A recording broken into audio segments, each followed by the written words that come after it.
Okay, it's 10:42, and I will call the Wright County Board meeting back into session. And at this time, the item is Commissioner DeLayden has reintroduced the Tri-County Regional Forensic Lab. Commissioner DeLayden. Thank you, Chair.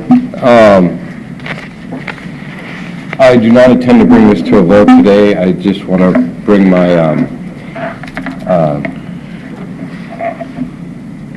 what I want to do next week is to rescind, revoke, or void the letter that we had sent off to the Tri-County Lab and possibly reinstate ourselves. I do have some numbers that I would like to share. Last year, in the Tri-County Regional Forensic Lab, and we have no problems with that, and the letter we sent wasn't real clear about everything. But we think they do an excellent job. Our only concern is that we don't think it is a true partnership because of what our costs are compared to other counties. So the counties that are involved are Anoka, Sherburne, and us. Last year, the Tri-County Regional Forensic Lab did 3,200 requests of analysis and samples. And the cost to Anoka County was $410.34 per sample. They did 2,375 samples. Sherburne County did 422, and their cost was $617.89 per sample. Wright County did 403 samples, and their cost was $911.48 per sample. Now, some commissioners from other counties have stated that this is similar to having a gym membership, comparing it to a gym membership. Where a gym membership you have a choice to utilize or not. Well, in this situation it's quite different because if we don't have the crimes or we have a better set of deputies or detectives that are doing a better job so we don't have to have this sent off, we don't have that opportunity to send more requests. Anoka County has stated that they have 2 additional employees that they pay for out of their own pocket. So I figured that out. If they add another $200,000 into what they pay, that comes out to $494.55 per sample that they've done. So you can see that Wright County is paying the lion's share of the results here. Again, Tri-County Lab does a fantastic job. Anoka County has an incredible amount of successes with a lab doing touch DNA and that sort of stuff. Our sheriff and our county attorney have insisted that this is an extremely tool that they need to have. They are elected officials, and in 2018 they're up for re-election, and if the public disagrees with us going back into dealing with the Tri-County Lab, they can let themselves be known at that time. With that, again, at the meeting next week, county board meeting, it will be on the agenda, and I will request to have the letter sent, rescinded, revoked, or void. Thank you, Chairman. Thank you, Commissioner DeLayden. Just a couple comments to that, and I don't plan to make this a 45-minute meeting or anything, but one, I appreciate your efforts in coming up with the data.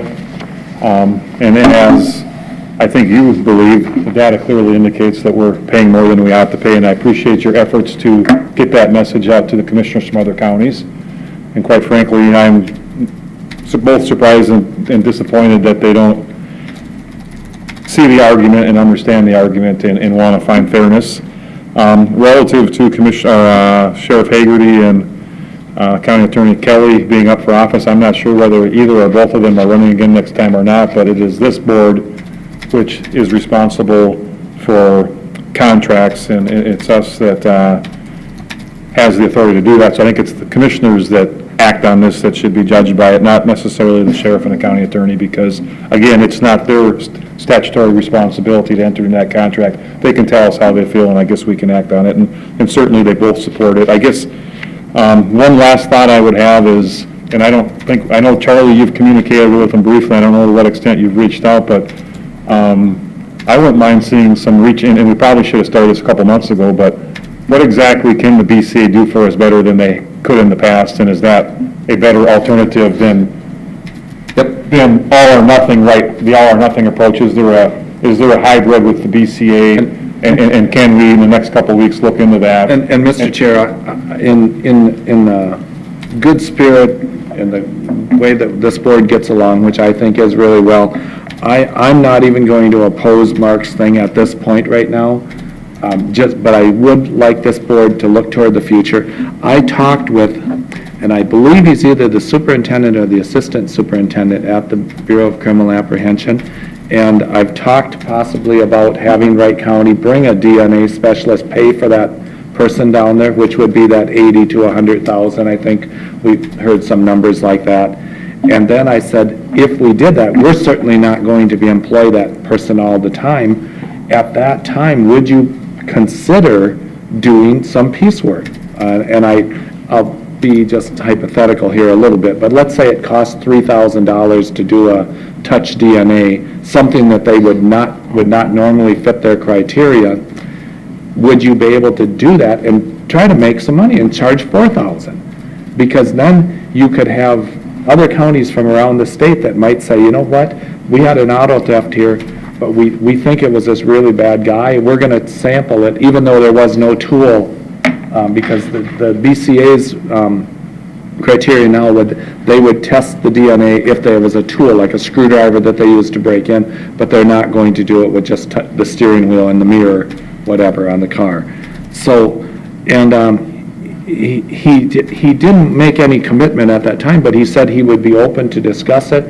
He would meet with our board, and I think sometime in the future, I think that should be done, because I'm looking out for the financial interests of our county. If we're spending, somebody can help me out on this, what is it, 75,000? $367,324.95 last year. So $365,000. This year was this year going to be 375? If someone was using the 375 number at It some could be, point, but- Okay. But Theoretically, it anyway, would be this year. it's a good amount of money that we're paying right now, and I appreciate what the sheriff and the county attorney have said too, and I think that is a nice service that they can get. If they could say, I want this sampled, I don't care about the parameters, I just want this sampled, they should be able to do that, you know?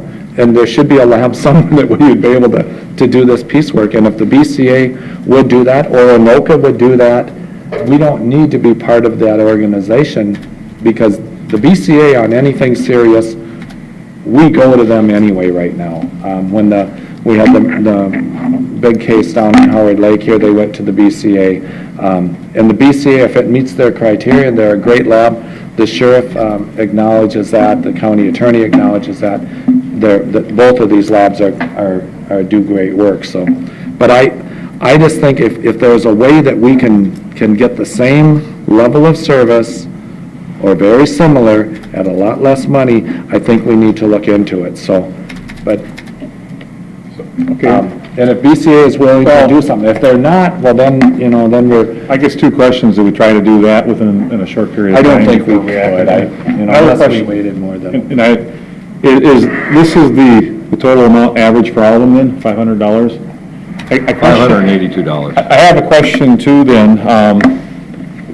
Apparently Stearns County has budgeted $98,000, I think, to be members of the crime lab this year, and I'm not sure what $98,000 does, because if you consider the amount of crime in Stearns County, $98,000 ain't going to cover the tip of the iceberg.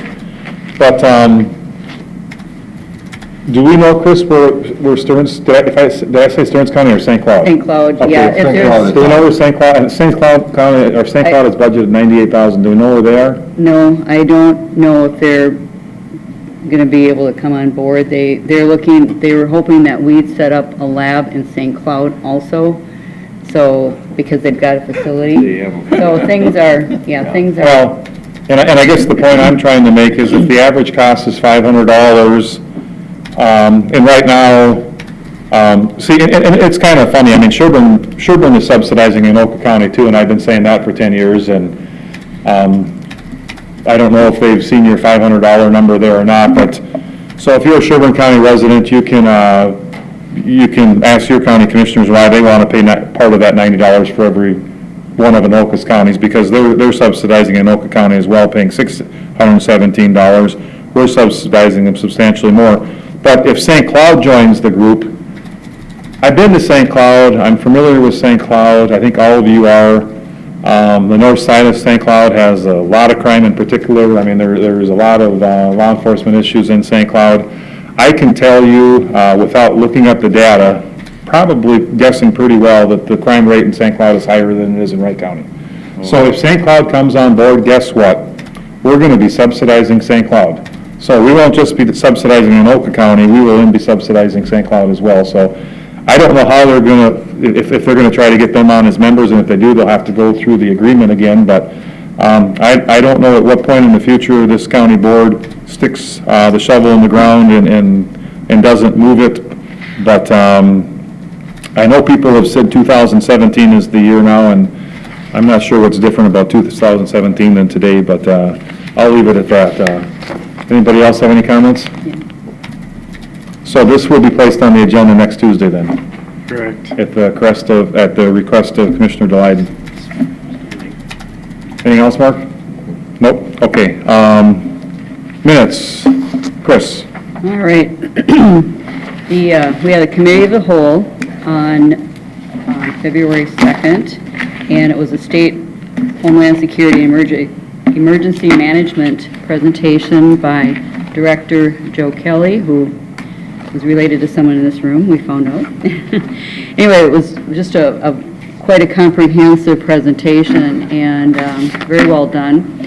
Members present were the commissioners and Coordinator Kelly, along with County Attorney Asleson, Steve Berg, Lynette Falusi, Sheriff Haggerty, Captain Hoffman, Lieutenant Habish, and Sergeant Treichler.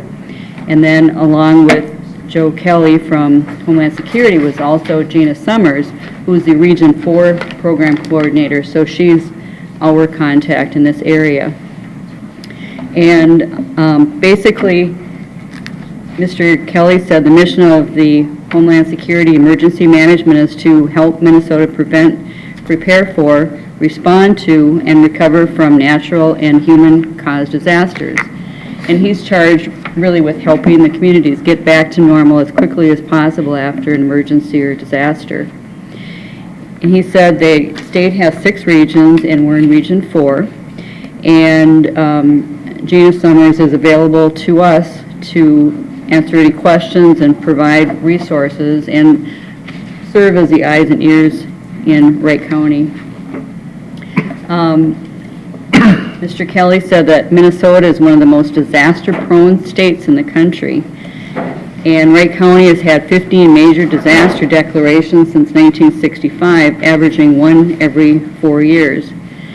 And also, he said the state takes all hazards approach to emergency management and planning. So if we're looking at a overturned railroad car or a disaster at an incident at the Monticello Nuclear Generating Plant, it just adds another layer to the disaster planning.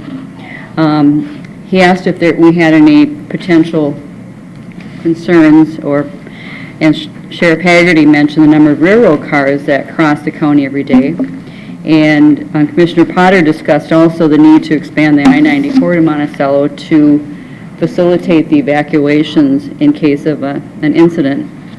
And Haggerty also said that Berg organized a rapid flood response group in Delano, so that's one of the proactive things they've done. And Commissioner Burrell is concerned about the towns that are near railroads, particularly along Highway 12. And so those are all things that need to be addressed in the emergency management plan. Berg sent out maps of all the railroads to every city in the county within a half a mile of the nearest railroad tracks. And he's going to be meeting with the city leaders in the next few months to go over the evacuation plans in case of a disaster. Lucy, I missed the one syllable, mentioned the proposed entertainment mall that might be developed in Albertville, and that falls within the 10-mile emergency planning zone, so that will add another component. Mr. Kelly also said that all responses and recoveries are local activities with local authorities in charge. Exceptions such as the nuclear plant emergency would involve multiple jurisdictions and require the state's oversight. And many of the emergency management rules originated with the Minnesota Statute, Chapter 12 in 1951. And Chapter 12A was added in 2008 to allow the state to address unaddressed recovery needs in local communities not covered in the Federal Emergency Management Agency, FEMA.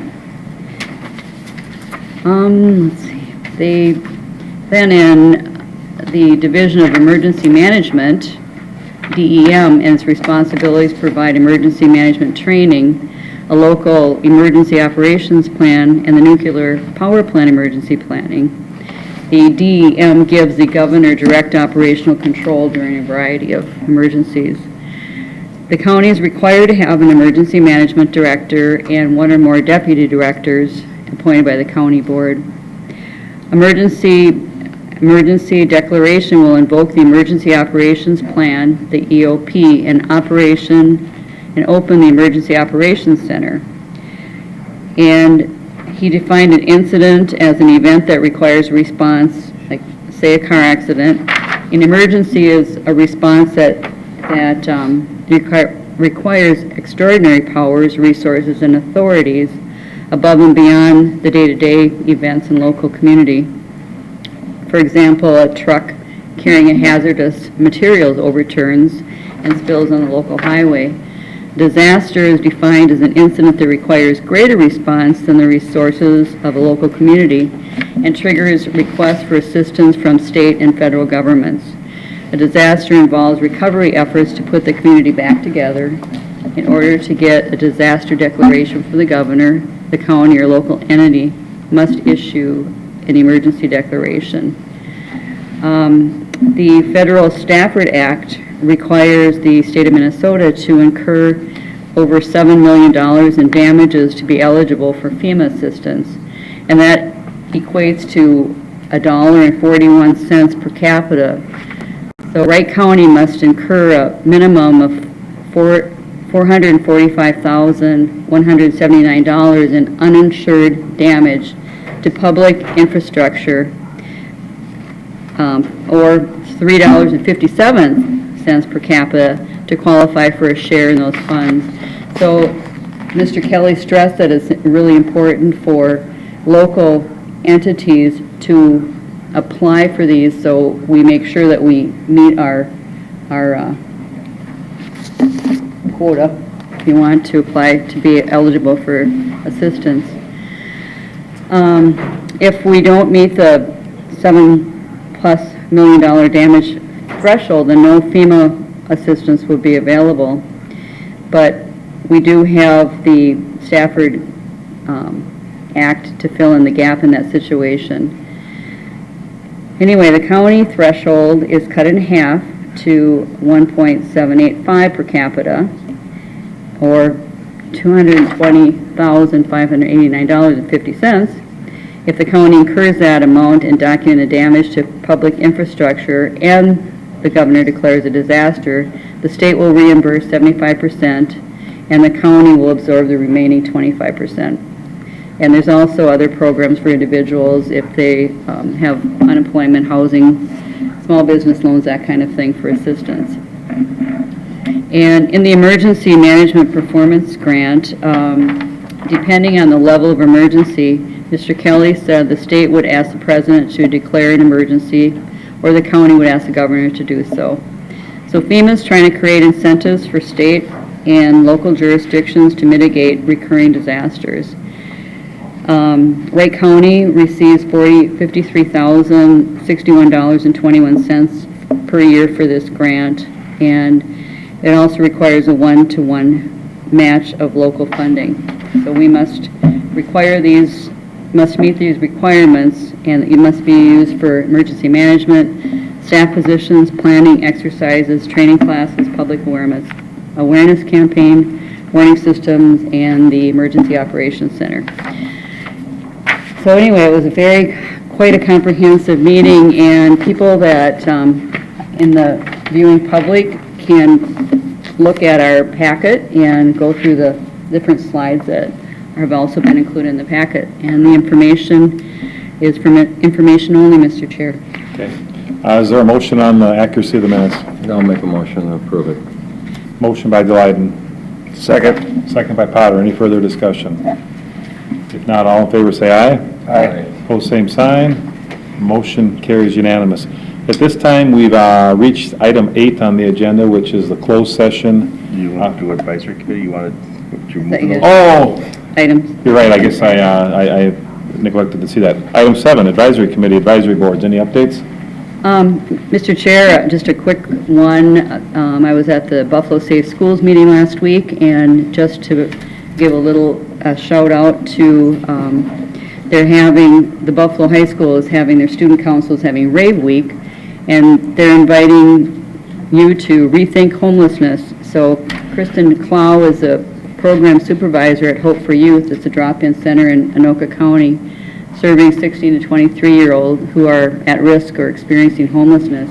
So she will be presenting at 7 o'clock, and then it will be followed by the Buffalo Community Service. The Bounce Back is going to be also there.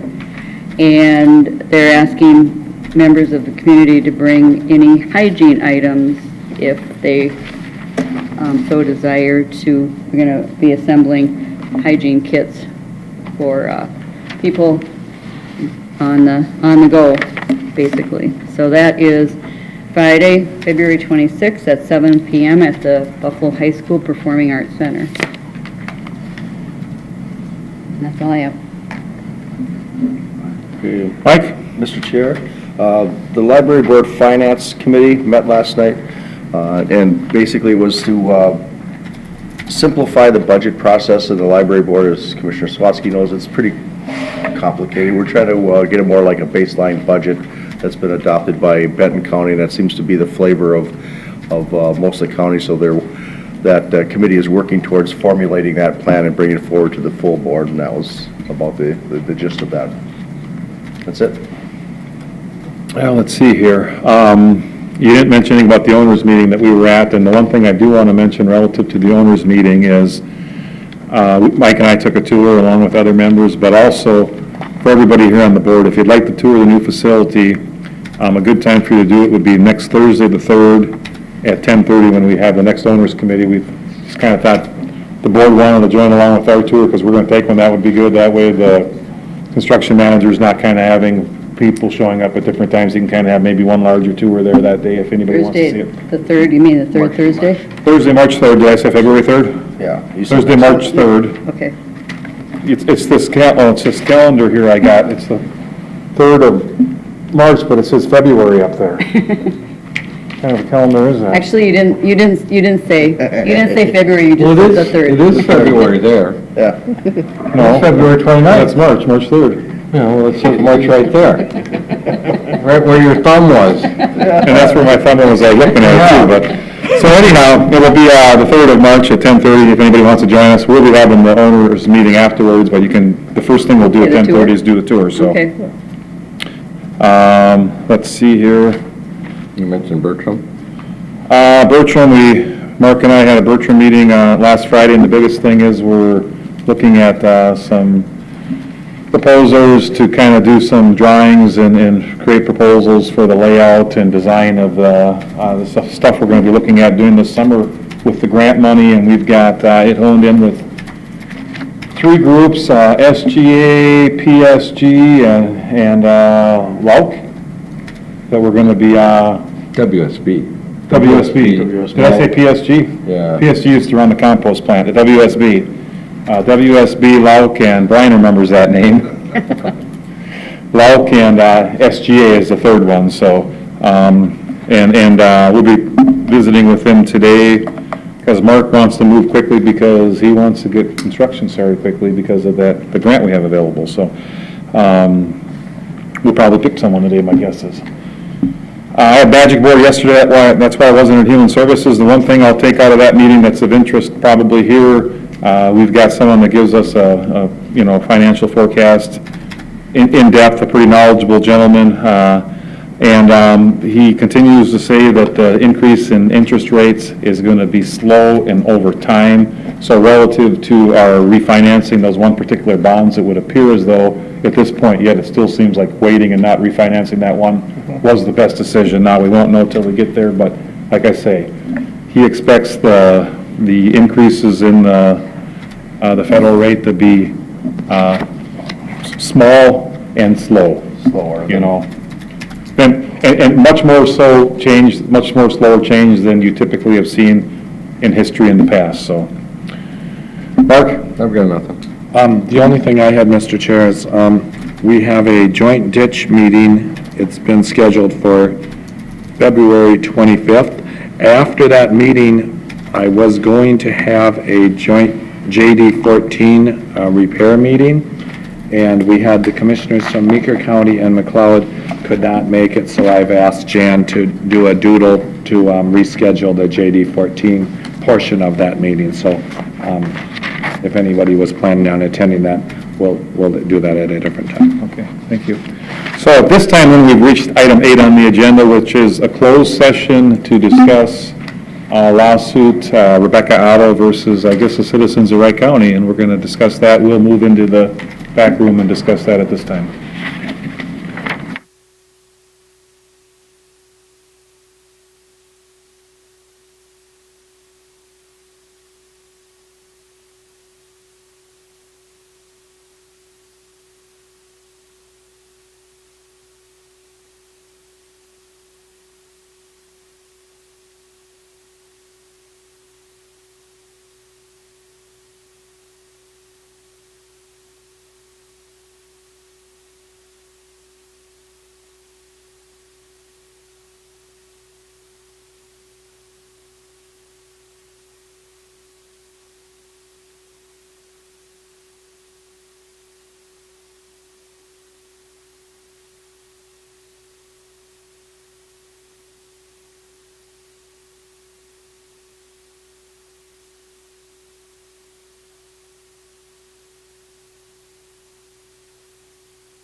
I don't think she would have to Probably not. necessarily, but someone needs to turn the, probably turn the, That's the least job. tell us when it's going, Lee. Okay. Good morning again. It's approximately 11:52 a.m. and we just got out of closed session, so we will open the meeting back up into open session.